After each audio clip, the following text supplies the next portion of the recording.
My name is Marcus Langston. For most of my adult life, I worked in kitchen's greasy spoons, catering gigs, hotel buffets. I didn't grow up dreaming of becoming a chef.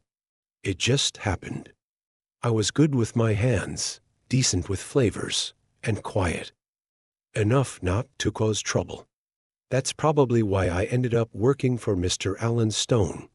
Yeah, that Alan Stone, the billionaire, the tycoon, the man people either feared, envied, or hated. But to me, he was just him. The man who wanted his toast cut diagonally, not straight. Who liked his eggs runny, but not too runny. Who didn't talk much unless he had something to say. And even then, he picked his words like a jeweler picking diamonds carefully, quietly, precisely. For 7 years, I was his private chef. Lived in a small room above the garage on the estate. Fancy place. Cold, though. Not in temperature, just in feeling. Like a museum. Marble everywhere, glass staircases. A dining room table that could seat 20, but never did. Most days it was just him. Sometimes his daughter, when she was in town. She didn't stay long. I never asked questions. Never tried to pry. I figured if he wanted company, he could buy it. And maybe he did. I wouldn't know. We lived in the same space, but in different worlds. Then one night, something changed. It was late. I was finishing up the dishes. Rain was coming down hard, slamming against the windows, the kind of storm that makes you feel like the whole earth is weeping. I was just about to head to bed when I heard something strange. It wasn't loud, just soft, broken. A sound like someone trying not to cry. I followed the noise to his study. The door was cracked open. Inside, the lights were off except for a single lamp. And there he was, Alan Stone, slumped in his leather chair, a glass of scotch in his hand, staring at the fire like it had betrayed him. I should have turned around. I was just the chef. This wasn't my business, but something about him.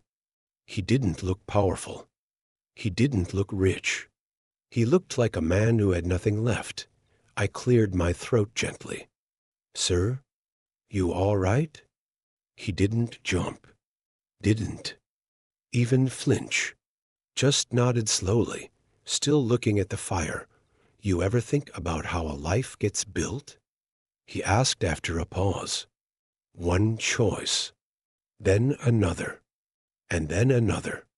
And one day you wake up and realize you built yourself into a cage." I didn't know what to say. He kept talking, almost to himself.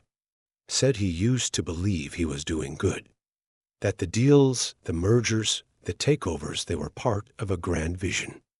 I was building an empire, he said. I thought I was making something that would outlive me. But I was just stepping on people to feel tall. He told me things I'll never repeat to anyone. Names, faces, regrets that haunted him like shadows. He'd hurt people, pushed them aside. Even the people who once loved him. I started with a dream. He whispered and ended with silence, and then he looked at me, really looked at me, like he'd never seen me before. "You've been here all these years, Marcus.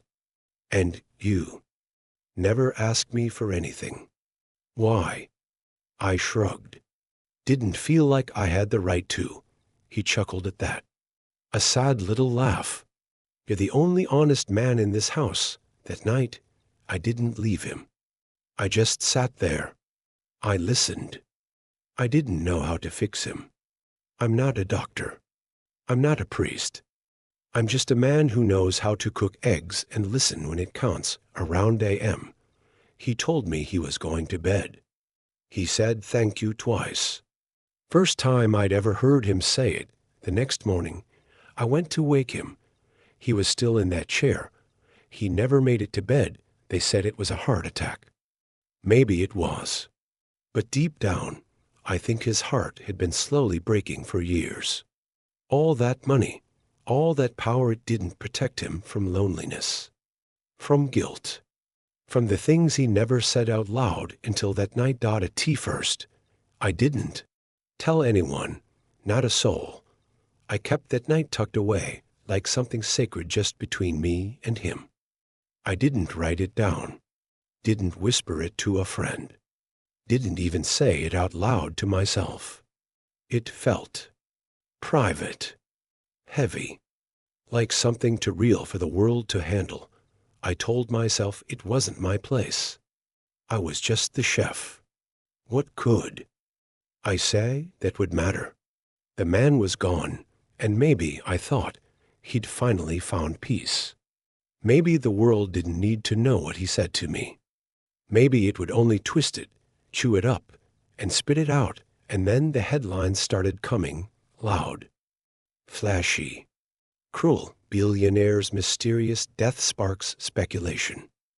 Alan Stone, ruthless to the end. Dark secrets behind the empire uncovered. Every day a new article.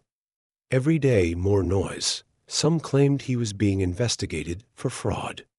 Others said he died of shame. One said he overdosed. Another claimed he took his own life. They painted him as a monster, a machine. A cautionary tale. No one talked about the man I saw that night. No one talked about the pain in his voice, the sadness in his eyes, the way he clutched that glass, not like a rich man savoring expensive liquor, but like someone holding on to the last piece of something warm in a cold, empty world. That's when I realized I couldn't stay quiet anymore, because no matter what he'd done, no matter how many deals he closed or people he outmaneuvered, he was still human. Flawed, yes. Complicated, absolutely. But not a headline, not a scandal behind. The wealth behind the walls, the suits, the private jets, the luxury, was just a man. A man who had spent his entire life climbing a mountain only to realize too late that there was nothing waiting at the top.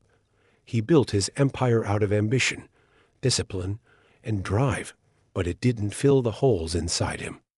It didn't bring back the people he lost. It didn't silence the ghosts he tried so hard to ignore. In the end, he didn't need another deal. He didn't need more applause. He just needed someone to see him. To listen. To stay that night in the dim light of his study with the storm raging outside and his voice barely above a whisper. I think that's all he really wanted. Not to be remembered for his fortune. Not to be feared or envied. He just wanted to be known. As a person. As a soul. Not as a tycoon. Not as a billionaire. Just as a man. And now, more than ever, I hope someone out there hears this and remembers him that way, because we all mess up. We all take wrong turns. We all get lost, sometimes so far off the path. We forget where we even started.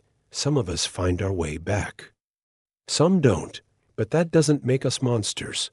That doesn't make us unworthy of compassion, because no matter how high someone climbs, or how far they fall, at the end of the day, we're all just people trying to be seen, trying to be understood, trying to be loved. Even the richest man in the world still needs someone to care, and I cared. I hope that counts for something.